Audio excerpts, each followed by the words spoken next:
Halo, Anda menyaksikan Astrea News bersama saya Nabila Fauzia. Berikut saya hadirkan informasi selengkapnya. Sesuai dengan kelompok 2 tentang investigasi yang membahas mengenai ketidaktepatan sasaran KIP kuliah yang ada di UIN Sultan Maulana Hasanuddin Banten. Sindikat itu adalah opini atau fakta. Setelah kelompok 2 menelusuri berbagai perspektif mulai dari mahasiswa, pengurus forum, aparat desa, hingga pihak kampus, kami menemukan bahwa dugaan ketidaktepatan sasaran beasiswa KIP kuliah masih berada pada ranah opini. Keluhan memang sering muncul, tetapi hingga saat ini belum ada bukti konkret yang menunjukkan terjadinya pelanggaran dalam proses verifikasi. Pihak rektorat menegaskan bahwa prosedur telah dijalankan sesuai aturan yang ada. Hal ini dibuktikan dengan hasil investigasi kami bahwa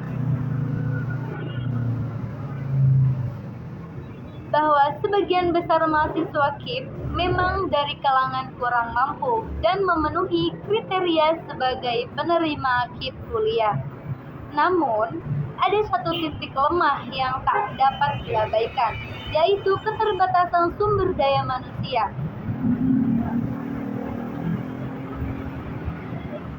Kekurangan ini membuat pengawasan terhadap penggunaan dana beasiswa tidak berjalan optimal.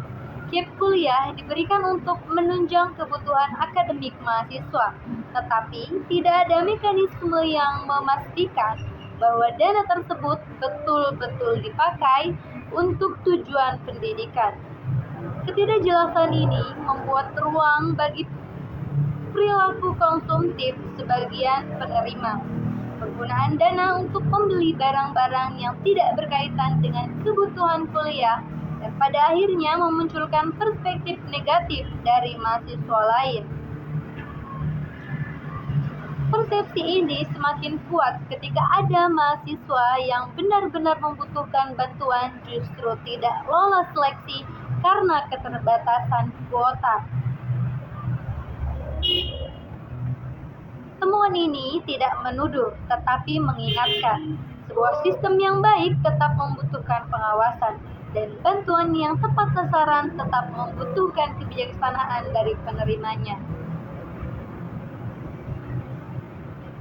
Sebagai penutup, ada beberapa hal yang perlu diperhatikan teman-teman.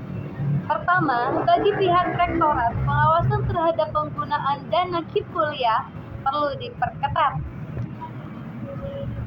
Bukan untuk membatasi mahasiswa, tetapi untuk memastikan bahwa bantuan digunakan sebagaimana tujuan awalnya, yaitu mendukung keberlanjutan pendidikan mereka yang membutuhkan. Yang kedua, bagi para penerima KIP kuliah, bijaklah dalam memanfaatkan dana beasiswa. Karena di luar sana banyak mahasiswa yang layak namun tidak mendapatkan kesempatan karena kuota yang terbatas. Alokasikan bantuan ini untuk kebutuhan akademik seperti buku referensi, alat tulis, ataupun penunjang perkuliahan lainnya. Bantuan pendidikan hanyalah alat.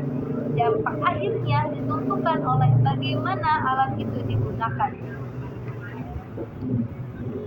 Dan disinilah integritas, tanggung jawab, serta kesadaran sosial setiap penerima KIP diuji. Mungkin hanya ini yang bisa saya sampaikan. Terima kasih atas perhatiannya. Semoga investigasi yang dilakukan oleh kelompok 2 bisa bermanfaat dan bisa membuka dan bisa menjadikan pencerahan bagi mahasiswa-mahasiswa yang masih menggiring opini mengenai ketidaktepatan sasaran KIP kuliah yang ada di UIN Sultan Maulana Hasanuddin Banten. Terima kasih atas perhatiannya dan sampai jumpa.